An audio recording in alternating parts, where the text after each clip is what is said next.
Nigeria attacks on 4 churches.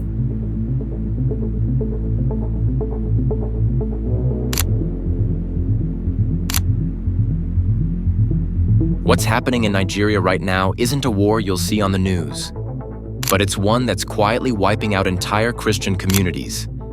Since 2009, over 50,000 Christians have been killed, burned in their homes, attacked in their churches, or displaced from their villages.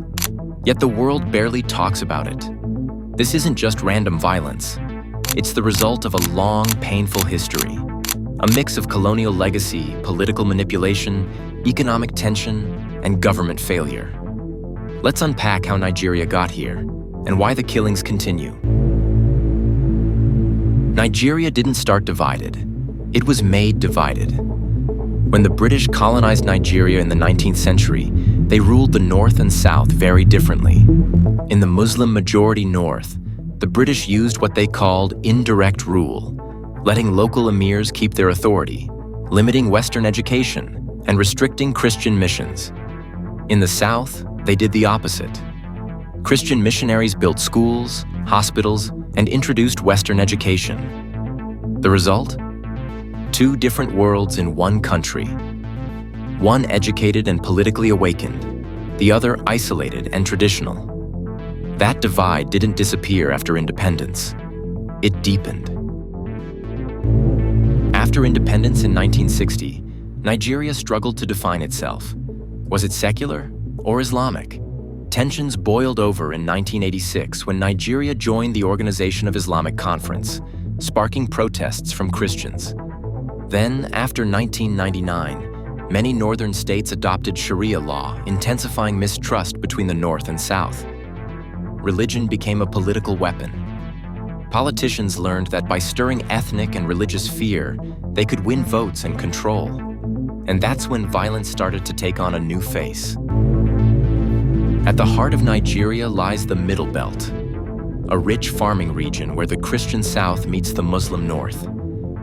But as climate change dries up the north, Fulani herdsmen, mostly Muslim nomads, migrate south in search of grazing land.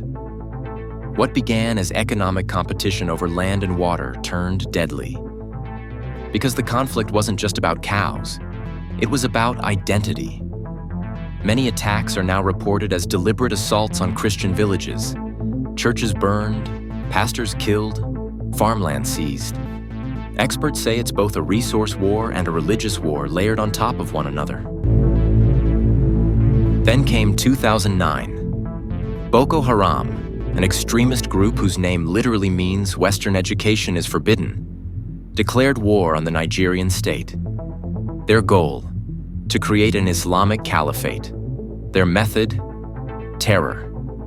Since then, Boko Haram and its offshoot ISWAP have bombed churches, kidnapped schoolgirls, and slaughtered entire communities, both Muslim and Christian, but with Christians often specifically targeted.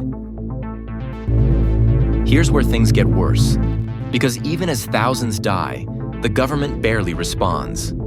Reports from organizations like Open Doors, Intersociety, and USCIRF reveal a pattern. Police arrive late, or not at all. Attackers are rarely arrested. Officials call it banditry, avoiding the word religious. Some experts believe parts of the government are complicit, protecting certain groups, ignoring victims, and silencing reports that make the state look weak. This culture of impunity sends one clear message: you can kill Christians in Nigeria and get away with it. Today, millions of Christians are displaced, living in camps, far from the land their families farmed for generations. Their homes, occupied by those who drove them out. Their faith, tested but unbroken. Every year, more are killed around Christmas when they gather to worship. That's why some Nigerians call it killing Christmas. The story of Nigeria's Christian persecution isn't just about religion. It's about power, history, and a broken system that refuses to protect its people. But there's another story too, of faith that refuses to die. Despite the fear, churches still sing. Despite the ashes, people still rebuild. And despite the silence of the world, they still believe that light can rise again from the darkness.